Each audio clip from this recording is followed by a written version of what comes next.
Today the pressure's on because we have about 2 weeks left to finish up a project that's been going on for, I don't know, about a year and a half. And in exactly, well, 2 weeks from today, actually, we've got to be on the way to Las Vegas, where we're going to be taking the second gen Cyclone, and we're going to be competing in the Grand Champion truck class at LS Fest West. And we don't want to embarrass ourselves. So to get the truck prepared for a competition of this type over the last year and a half, we've done a lot to get the truck ready. We've converted it over to a custom 3-link coilover rear suspension. We've installed a powertrain that's full-time all-wheel drive, just like the Cyclones. And we've swapped a modified 5.3 underneath the hood. But there is one thing that's missing that'll help this truck live up to its namesake of Cyclone, and that's some sort of a forced induction. Now, we could do a turbo, but I like superchargers, so that's what we're installing today. And that guy there just showed up. It's a pretty cool, pretty big supercharger, and I'll tell you a lot more about it in just a little bit, but because we're so short on time, I already got a head start, so I'll get you first caught up to where we're at, because there actually was quite a bit of fabrication work that went on down there to kind of lay some of the groundwork, and we took a few things apart. But let's get to it, and hopefully by the end of this video today, we'll get the second gen Cyclone fired up with its new supercharger. All right, so we don't actually have the supercharger yet. That's like the most important thing. I got the tracking. It's going to be here, I think, later this week, but I do have the heat exchanger.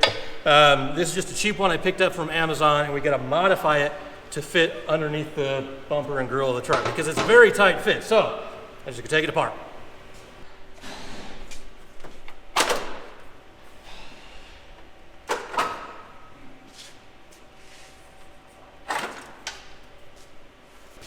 So the heat exchanger is going to sit, come on in here, James. The heat exchanger is going to sit sort of like it does in the Cyclones, kind of below and in front of the core support. So it might just barely poke up to about this level here. Got a couple leaks I got to fix too, it looks like.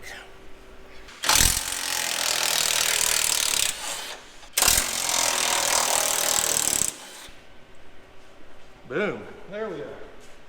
All right, this just has these simple barb fittings on the end, which are not going to work for what I have planned. So we're going to chop them off. And yeah, this is going to be a pretty fabrication intense project here. So I'm ready to buckle up. Though we'll save those because we'll probably use them for something else later on.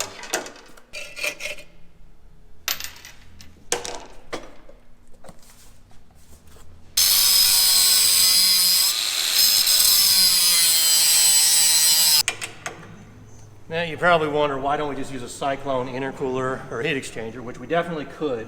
In fact, the bolt holes are already tapped in the frame. The Cyclone intercooler sits right below the core support, kind of sits angled and stuff. One, they're hard to find. Two, the ones that you can find are very expensive. And three, this one actually has a little bit more surface area, so I'm hoping it's going to work a little bit better for taking heat out of the coolant or the heat exchanger supercharger system. So custom it is. So I ordered the largest possible heat exchanger I could fit between the two front frame rails. And even then, I had to do a little bit of trimming of the bumper bracket just to make everything fit. Now the bumper is going to cover this up, but there is no place to actually mount the heat exchanger because from the factory, this is just a plain Jane V6 S10. So we're just doing a little bit of cutting and drilling and welding. We're going to make a couple of tabs that bolt onto the heat exchanger itself. We're going to hold it up in place, and we're just going to TIG weld those brackets onto the cross piece that we had already welded onto the frame horns. All right, so this, I didn't show you guys making this, but this is the lower support for the heat exchanger. So I'm just going to do a little bit of finish welding on it. We'll paint it, put it back in place.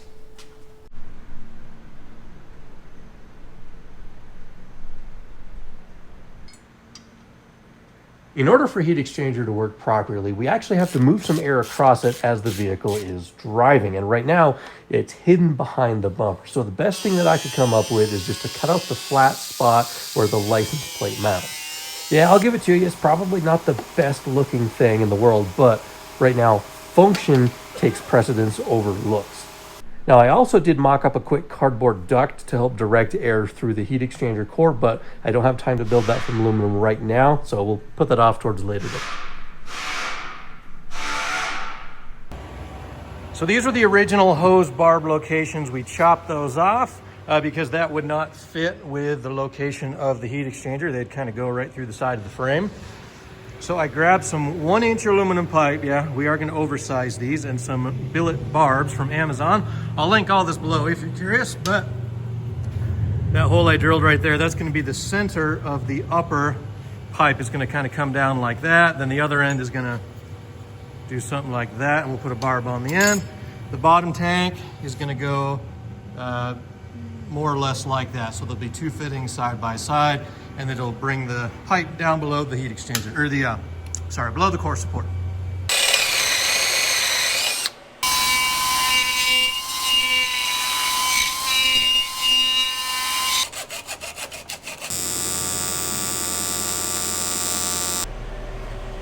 All right, so I made a mistake on the first one that I welded together here. As you can see, that looks absolutely gross. That's because I didn't realize they put clear anodizing on these stupid weld fittings. And it's like, why would you sell a weld fitting and clear anodize it? Like, it's frustrating. And I'm frustrated at myself that I didn't realize it, but now that I clean it off, it welds much better.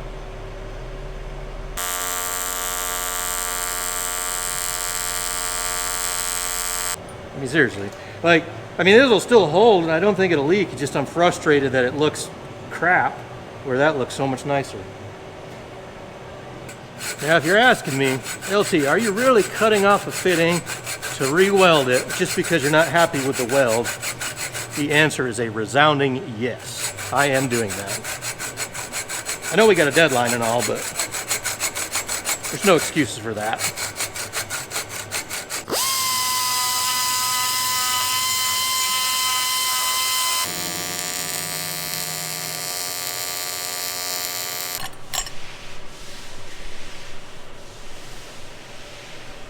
Much better. Old Makita's letting me down.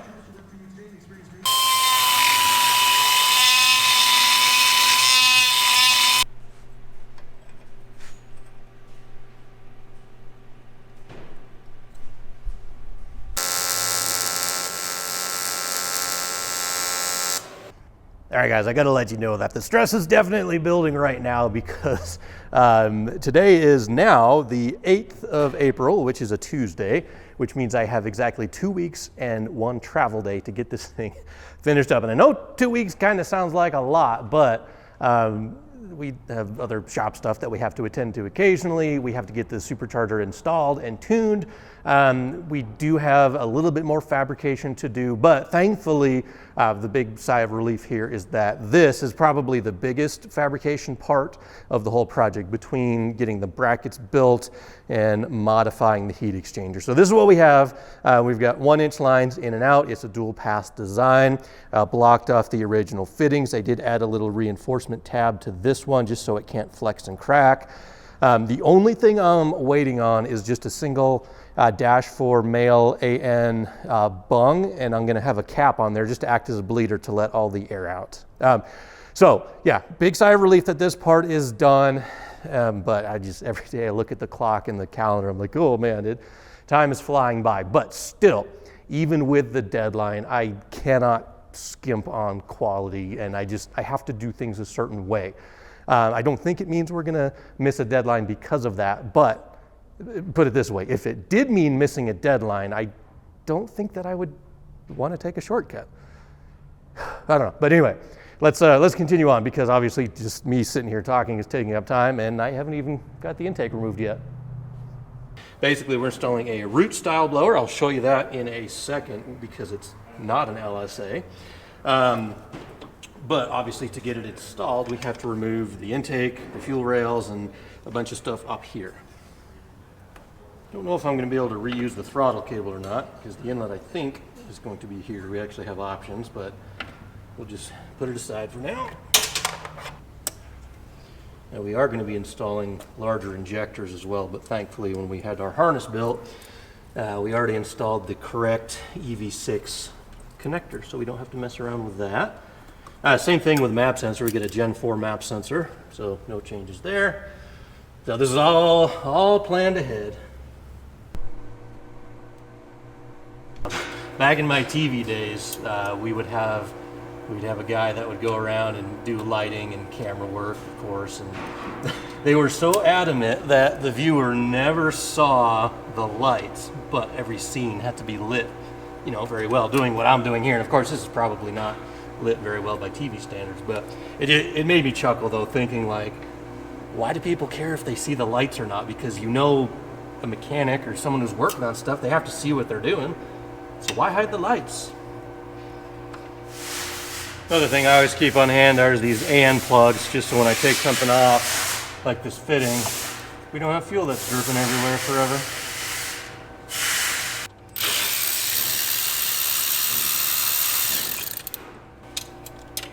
So what's a tool that you guys have purchased from the tool truck that you just had to have, but you didn't really end up using it that much?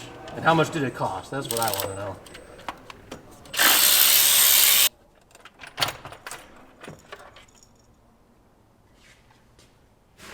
Now, the whole time I've been doing this project, I've been telling you guys I had planned on using an LSA 1900 or 1.9 liter supercharger, and everything that we've installed on the engine, like the accessory drive and the water pump and all that, has kind of been with the idea of using a LSA blower. But unfortunately, LSA stuff is getting a little bit harder to find. The prices are going up quite a bit, especially the lids, because the supply is basically running out. So I figured, why waste the opportunity for an upgrade? So for a couple of dollars more, we grab something that's a little bit bigger and has quite a lot more horsepower potential. This guy right here. This is a Harrop 2300 FDFI, which basically means front drive, front inlet. And this has a 2.3 liter supercharger instead of the 1.9. But they also offer this with a 2650, but that's a little more blower than I really need right now. But there's a lot of other reasons why I chose this kit. Number one, the lower manifold actually is available with a cathedral port, which means we don't have to have adapters to run it on our truck engine. But you can also get it with the square port LS3 style or an LS7 style lower manifold, making this pretty much a universal supercharger kit. You can get it with 3 different snouts. We get the driver's side here. We have a straight ahead inlet, which I'm deciding which one of those I want to run. And they also have a passenger side inlet over here. We have a belt drive for this one that will work with the LSA spacing for the dedicated 8-rib belt. But say you get an early truck motor with a truck accessory bracket, you can get spacing to work with a 6-rib for that. Just a ton of different options. But my favorite part is this right here. We have the 2 massive intercooler bricks, they call them, that go all the way from front to back. And combined, they have much, much more cooling of that compressed supercharged air than an OEM LSA does. So like I said, a couple of bucks more. It definitely hurts to write that check, but I think this has a lot more potential. And realistically, with this supercharger, if we have enough motor to support it, the blower could produce somewhere in that, 1,000-ish wheel horsepower range. So we're really, really excited about that. If you guys want to pick one up, these are, like I said, it's a fairly new setup for here in the United States. You need to go visit or call the man with the coolest business card in the industry, R&D Performance Fabrication. That's Lance Drager. This is a stainless steel laser cut business card, and I'm geeking out about it because that's so cool. And like that right there makes it worth buying a supercharger. You get a really cool business card along with it. But yeah, definitely check out Lance. He has the Harrop stuff. He can get, I think he does Kong. He does some LSA stuff as well, and the newer, LT4. Basically, if you need a supercharger for your Chevy engine, give Lance a call, tell him I sent you. Because he got me the supercharger here as well as that box, which has all the other goodies like the brackets and injectors and everything else that we need. So let's get this blower bolted on. So we're running a different belt drive on this thing, sort of. We already have the LSA style water pump, LSA or Corvette spacing main bracket, but we need to get the separate idlers for the supercharger, the tensioner for the supercharger, but we'll start with a balancer because that's actually what is going to drive the supercharger.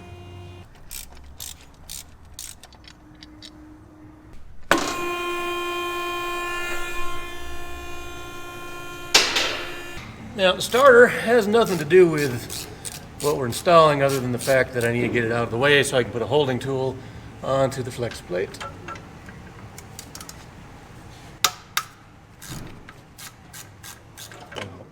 There we go. This guy right here, this just holds the engine from turning so we can loosen and tighten the balancer bolt. Ooh, my elbow just popped.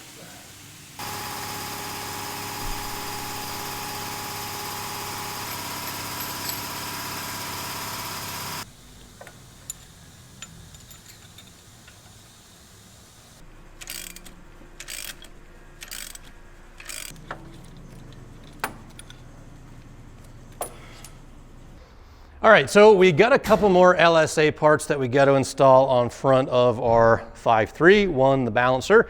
This is basically the same down here, except it has the additional 8-rib pulley to drive the supercharger system. And then we need to round out the rest of that as well. So we have the OEM 8-rib tensioner. We have an OEM 6-rib tensioner, just because this fits a little differently. The 8-rib tensioner bracket, and then this was the Harrop 8PK idler assembly, which this is like really trick billet aluminum fanciness. Again, all the stuff came from Lance at R&D Performance Fabrication. So like I said, if you need supercharger stuff, definitely hit them up.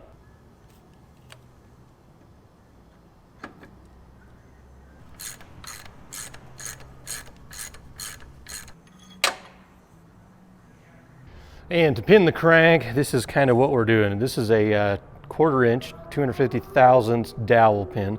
So we're going to drill a hole right in the edge between the balancer and the crank and install the pin. We're not going to eyeball it, that would be silly. So you use a drilling fixture like this meant for pinning the crank. So that bolts in, that lines up the drill bit. We'll put two 180 degrees off from each other, push the pin in, and that'll stop the balancer from slipping.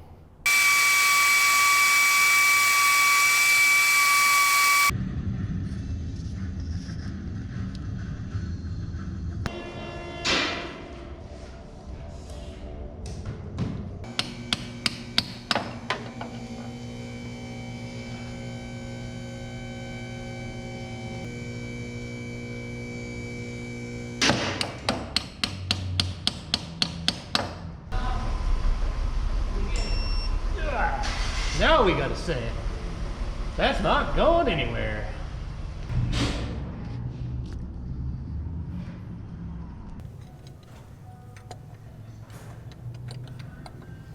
Now this right here is one of the reasons why I had to run this particular water pump, because the tensioner bracket for the 8-rib blower drive actually indexes in there. So this makes basically half of an OEM setup anyway. The idler setup is not, but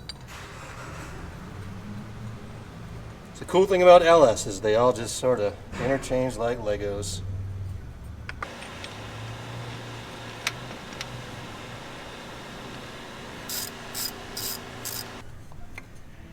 Not even close. All right, we need a longer belt. And I guess while we wait for our new belt, I'll just throw this guy in here.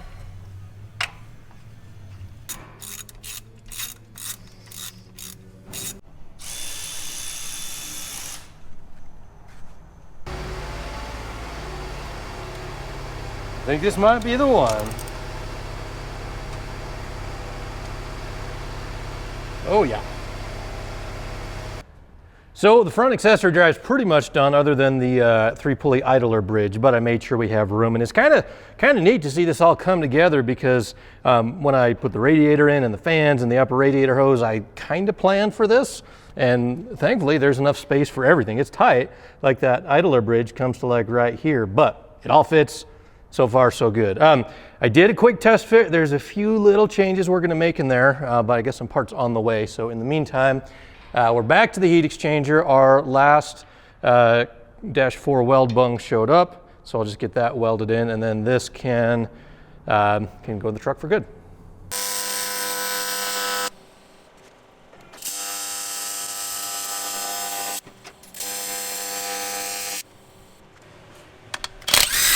So on the test fit, one of the things that I found is that these stock bolts are just a little bit too tall on the head, so we're going to replace them with these guys right here.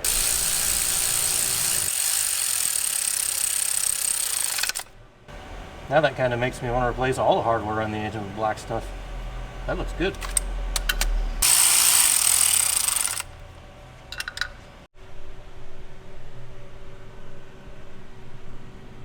And one last thing that we got to take care of clearance-wise is the oil pressure sending unit. So the 99-02 LS trucks use this. It's a fairly bulky sensor. Screws in right down there, but the back of the blower tub right by the intercooler just barely hits it. So we got to do something about that. This is a sensor from the same year 8.1 truck, and it uses 1/4-inch NPT instead of the M16. So we got this. We have an adapter for the M16 to 1/4 NPT, and we have a 45 doohickey in the middle.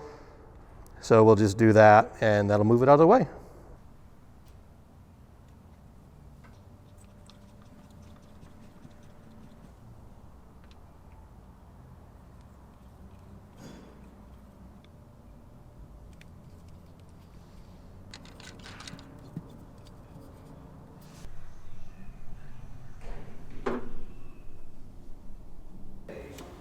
All right, I didn't show you guys this the first time, but fingers crossed it fits this time.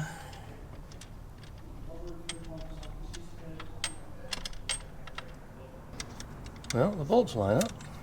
We're off to a good start. So you can see there we've got the fitting, and then that line right there, that's the supercharger. I did have to grind it just a little bit, but it fits.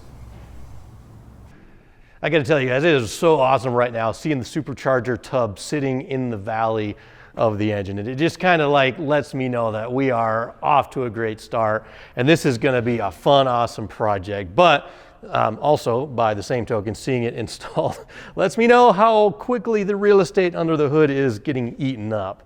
This corner right here specifically, this is of concern because initially I was planning on building a coolant tank to sit right here for the supercharger, but the tensioner takes up a lot of space, and the hoses for the heat exchanger, that takes up a lot of real estate as well. So I might have to get a little creative here. In fact, I'm thinking of building my own tank to go under the PCM and then relocate the coolant expansion tank over here.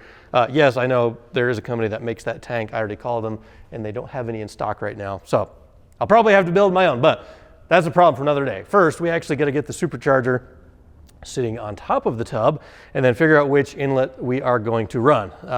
Remember, Lance sent me two. We had one for the straight inlet, and then we have one for the angled. And you can see I got the throttle body mocked up on this one because this kind of mimics the LSA, and the intake tube, or the filter rather, is going to sit kind of in this corner. So we'll get the blower on and figure out which inlet we're going to run. So this right here, this 2300 blower, this is the main thing I'm excited about. So much more power potential than a 1900, and it looks cool. So the blower snout is the icing on the cake. It's the last challenge we have to overcome. I already know that I'm going to have to move the power steering reservoir just because the inlet comes out in this area, but that's not a huge deal. Cable throttle body, obviously, we're going to have to build a bracket and stuff like that, but it's going to be a tight fit. And so far, okay, that looks pretty good. Ooh. That's no good. Let's try the straight inlet.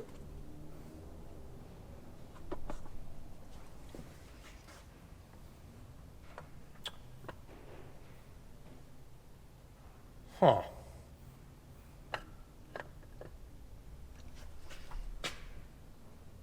Well, that ain't gonna work.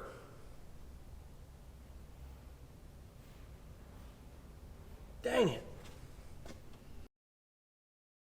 So let me get you guys caught up to speed. If you remember, we are facing a pretty big time crunch for this whole project, and it may not seem like we got a lot done this week. I feel like we did, but of course, don't forget, in addition to what you guys see in these videos, we have shop stuff that we have to deal with. But anyway, right now, what's important is that it is Friday, the 11th of April at 2:30 in the afternoon.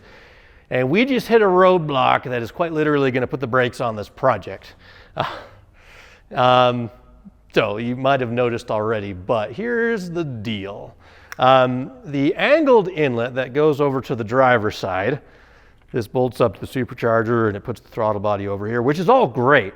The belt drive works, but the only problem is, well, two problems. One, I already told you we got to relocate this guy, which that's easy, but the other problem is the throttle body is like pointing right here to this bracket. So to get an intake tube on there, we would have to like cut a hole in the alternator bracket or remove the alternator. Not a great option. So we threw the straight inlet on because this was like another good option. And initially I ordered the angle one because I thought the straight inlet would be too close to the core support. Obviously we have a ton of room to get a nice smooth transition. So the straight inlet is the option. However, you know, asterisk, this straight inlet does not fit this supercharger. As you can maybe see back here, it hangs out over the edge a little bit, and after a quick phone call to good buddy Lance, this is actually from a 2650 supercharger. The problem is these FDFI Harrop superchargers are fairly new here to the States. And in the United States right now, there is not a 2300 straight inlet. Now, remember back in Fast and Furious, Jesse goes, "This will decimate all if we have to overnight parts from Japan." The second gen Cyclone is going to decimate all, but we don't have to overnight parts from Japan. We have to overnight parts from Australia. So we've already got the stuff on the way. The guys at Harrop down there have been awesome. Lance has been awesome, and we got the stuff that should fix our problem. But again, it is Friday, the 11th of April, and I hoped to have had started up this 5.3 by now. So, two big challenges that we have to solve next week.